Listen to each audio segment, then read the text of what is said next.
Bueno, vamos a seguir hablando y desarrollando el tema de control de procesos por variables continuas.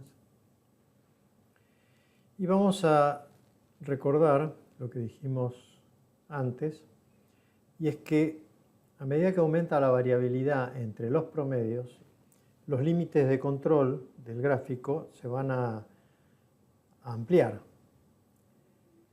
Esto lo demostramos bastante bien y creo que quedó bastante claro. Ahora, vamos a un caso un poco inverso a este. ¿Qué pasaría si en un plan de control donde estamos tomando muestras de tamaño 5, como por ejemplo el de los diámetros del filamento, que eran 16 micrones como diámetro objetivo, qué pasaría si en vez de 0,1, que era la desviación estándar en aquel caso, subiera la desviación estándar a 0,3, o sea, se triplicara, pero no hubiera variación en el promedio? Recordemos que como son distribuciones continuas, como por ejemplo la Gauss, hay total independencia entre la media y la desviación estándar, con lo cual se puede mantener el promedio y la desviación estándar, sin embargo, variar. Vamos a verlo en una simulación. Esta es una simulación hecha con Excel para que podamos ir entendiendo. Es exagerada, porque de 0,1 a 0,3 realmente hay que hacer las cosas muy mal, pero como elemento didáctico sirve. Acá tenemos puntos de control de un proceso, de un filamento que tiene que salir a 16 micrones de diámetro y que en sus primeros valores la desviación estándar se mantuvo en 0,1. Acá estamos hablando, no se olviden por favor, de la desviación estándar de la población. Se mantuvo en 0,1. De pronto subió la desviación estándar del proceso de 0,1 a 0,3 y eso lo vemos reflejado en el gráfico de promedios. Este es un gráfico de promedios. Cada punto de este gráfico equivale a un promedio de n igual 5 mediciones del diámetro del filamento. Y habíamos dicho que si subía la desviación estándar poblacional, eso se reflejaba en la desviación estándar entre promedios. Y esto es lo que estamos viendo acá. Venimos muy bien y de pronto se produce un incremento importante en la desviación estándar de los puntos que son promedios. Ahora, supongamos que estos dos límites que estamos viendo acá, los límites estos violeta que estamos viendo acá, fueron trazados cuando el proceso estaba en 0,1. Acuérdense que los límites son función del tamaño de muestra, pero también de la desviación estándar de la población. Si yo hubiera trazado los límites de este gráfico con estos puntos que tenían desviación estándar 0,1, hubiera obtenido estos dos límites que estamos viendo aquí. Y estos dos límites yo los usaría como estandarizados en mi proceso, digamos. Ahora, la desviación estándar del proceso creció y yo mantengo mis límites. Fíjense lo que pasa con este gráfico, que repito por la enésima vez, es un gráfico de promedios. Empiezan a haber puntos fuera de control. ¿Qué quiere decir que empiezan a haber puntos fuera de control? Supongamos este primer punto de fuera de control que me aparece en el gráfico. Como este es un gráfico de promedios, al violarse el límite superior, en este caso, yo tiendo a pensar de que hubo un problema con el promedio. ¿Y qué hago? Voy y corrijo el promedio. ¿Esto es correcto? Este es un gráfico de promedios. Este es un gráfico de promedios. Entonces, la primera pregunta que me voy a hacer es, ¿los puntos fuera de los límites del gráfico de promedio muestran un cambio del promedio? Qué pregunta extraña, ¿no? O sea, ese punto que se había ido fuera del promedio, ¿me está diciendo la realidad? ¿Me está reflejando un real cambio del promedio?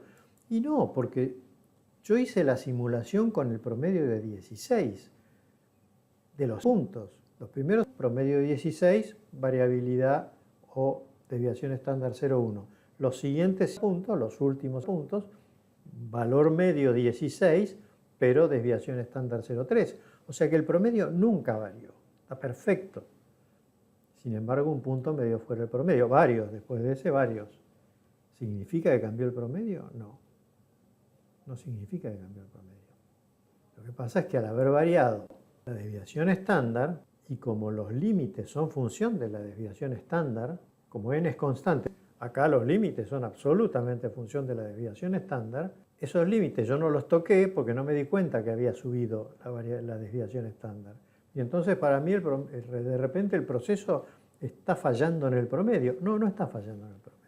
Lo que pasó, ustedes lo ven acá en estas dos curvas que son hechas, las van a ver un poco raras porque están hechas con valores reales y están hechas con justamente un valor promedio de 16, ambas ellas, pero una de ellas tiene una dispersión de 0,3, la roja, y la azul tiene una dispersión de 0,1.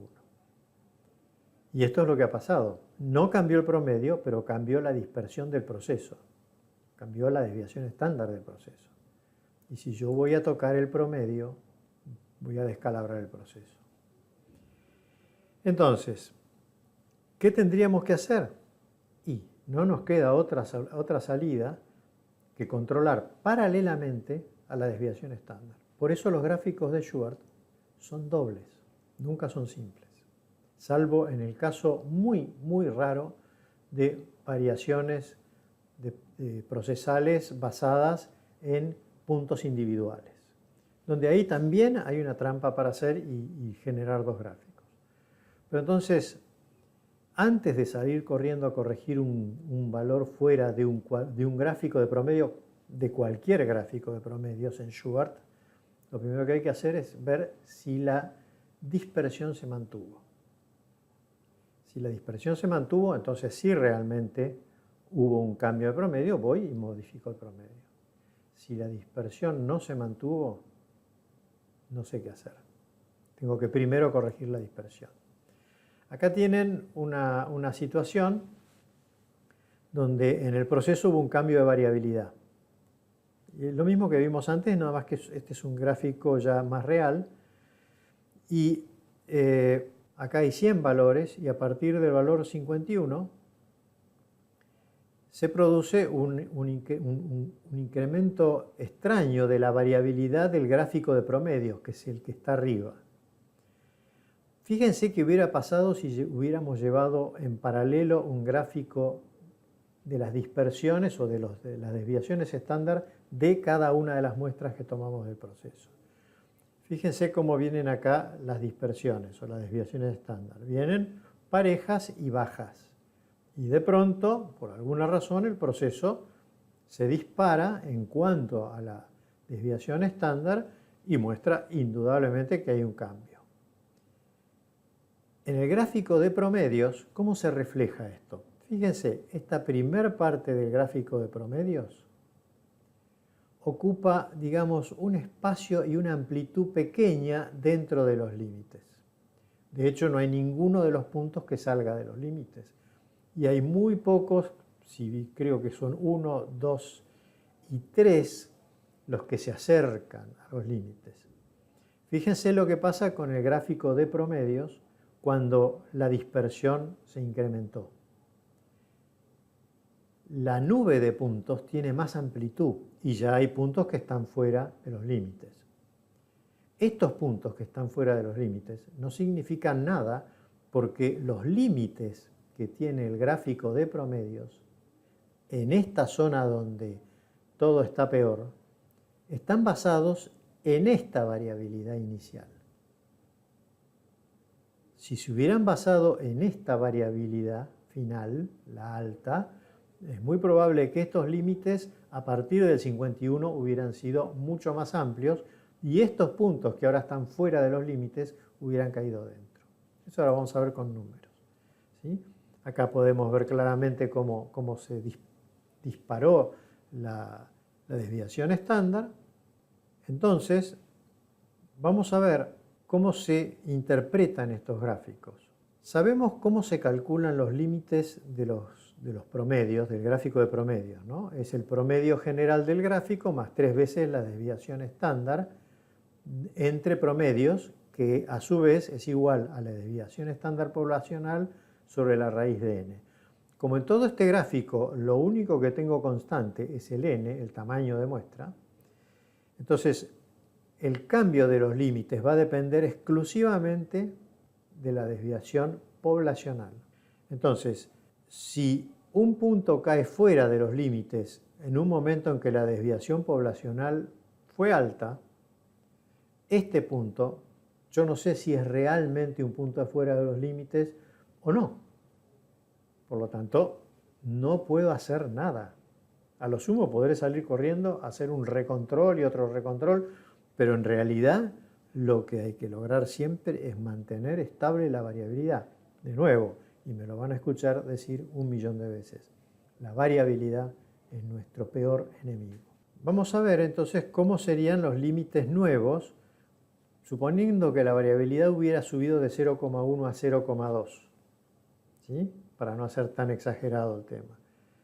Los límites hubieran pasado a ser 16,18 y 15,81, mucho más amplios que lo que eran originalmente, y lo más probable es que esos puntos ya no cayeran más fuera de límites.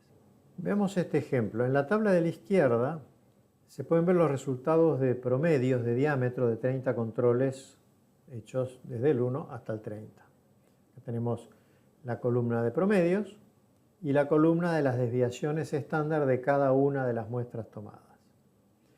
Fijémonos en el control número 26. El control número 26 me da un punto fuera de control por encima del límite superior del gráfico de promedios. Pero también este punto 26 está hermanado con su propia, acá lo tenemos, 1611 y 0,22. 0,22, ahí lo tenemos. Está hermanado con esta dispersión, con esta desviación estándar, que es notablemente mayor que la desviación estándar de todos los puntos anteriores a él. Entonces, este punto fuera del límite de control del gráfico de promedios, es un punto realmente indicativo de que cambió el promedio. Y bueno, puede ser que sí, puede ser que no. ¿Por qué?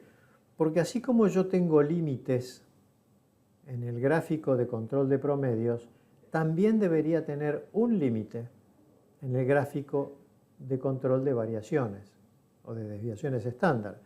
Porque si este punto 26 de variación estándar estuviera debajo del límite de su propio gráfico, entonces este punto de promedio se transforma en verdadero.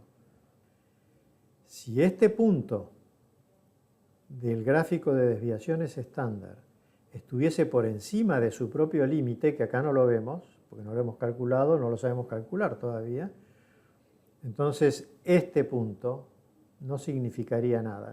Yo no podría decir nada, ni que sí ni que no violó el límite superior del gráfico de promedios. Violó este límite, pero no el que le correspondería a esta variable. Mientras los puntos del gráfico de variabilidades se mantengan debajo de su propio límite, o sea que sean válidos, y para nosotros válidos porque no violaron su propio límite, todos los puntos correspondientes del gráfico de medias van a estar diciendo la verdad de lo que pasa. En caso contrario, no sabemos nada. Vamos a ver cómo se calculan estos límites. No se calculan igual que los de promedios. Son un poco más complejos, pero no se asusten por las fórmulas porque no significan nada. Son cuentas las fórmulas. Fíjense, el límite superior de control de las desviaciones estándar es igual al promedio de las desviaciones estándar del proceso, o a la desviación estándar promedio del proceso, que es estimada, nunca la vamos a saber en realidad, más 3 veces, ¿se acuerdan que en el gráfico de promedio era 3 veces sigma? Bueno, acá también es 3 veces sigma, lo que pasa es que los sigmas en las desviaciones estándar, en todo lo que es variabilidades, no se calculan igual que en una distribución normal, porque las desviaciones estándar no siguen una distribución normal, siguen una distribución F o otras distribuciones. Entonces tienen otras fórmulas. Acuérdense siempre la importancia de saber de qué distribución viene cada cosa que controlamos para saber qué fórmulas tenemos que usar. En este caso, las desviaciones estándar no se comportan normalmente, jamás.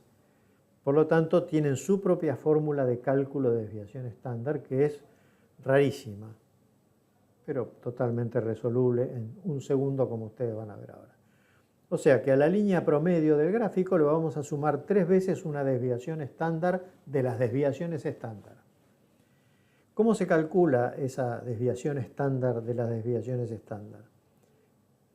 Se divide por C4 a la desviación estándar media del proceso y se la multiplica por la raíz cuadrada de 1 menos C4 al cuadrado. Increíble. Y la inferior es lo mismo que la superior, nada más que en lugar de sumar se resta. En vez de más, hay un menos.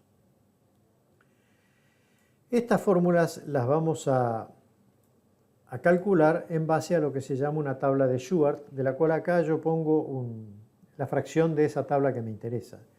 Después en Excel hay una planilla Excel que va con el curso, que está la tabla de Shewhart completa. No sé para qué la van a usar, pero bueno, por lo menos está. Es una cosa muy antigua la tabla de Shewhart.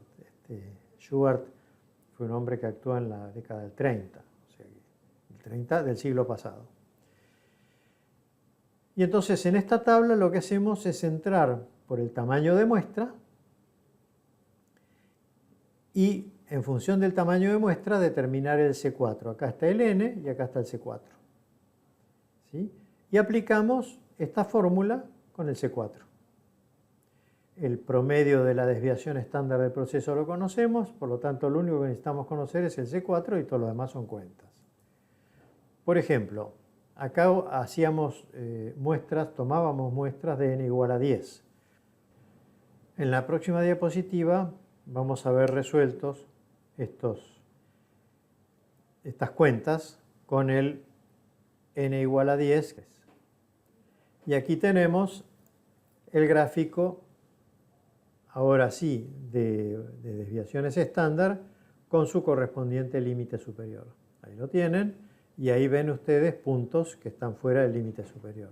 Ahora sí, estos puntos, sus hermanos en el gráfico de medias, no tienen ningún significado porque el límite que está en el gráfico de medias no condice con el hecho de que estos puntos hayan salido fuera de su propio límite. ¿Sí? Acá tenemos los últimos puntos de la gráfica de desviaciones, son bastante dudosos, en realidad son malos porque se ve que la gráfica venía muy baja y de pronto subieron casi todos los puntos. Y podemos ver también, antes de eso, antes de que ocurriera una subida general de todas las desviaciones estándar, podemos ver acá dos valores que fueron violatorios de su propio límite.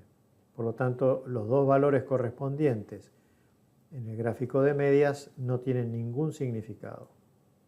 Bueno, entonces los gráficos de control, mis queridos, siempre tienen que ser dobles, porque si no vamos a cometer, créanme, vamos a cometer errores enormes al ir a corregir un proceso en su promedio, que lo que está mostrando en realidad es una variación en su variabilidad o en su desviación estándar.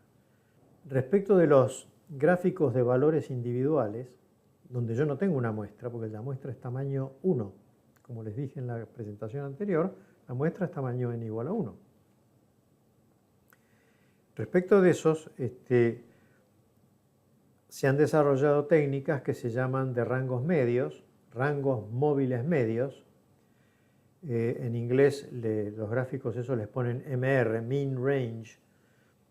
Así que cuando vean un gráfico MR es porque es un gráfico donde la variabilidad no se está calculando a través de la muestra, sino a través de rangos entre valores del mismo gráfico.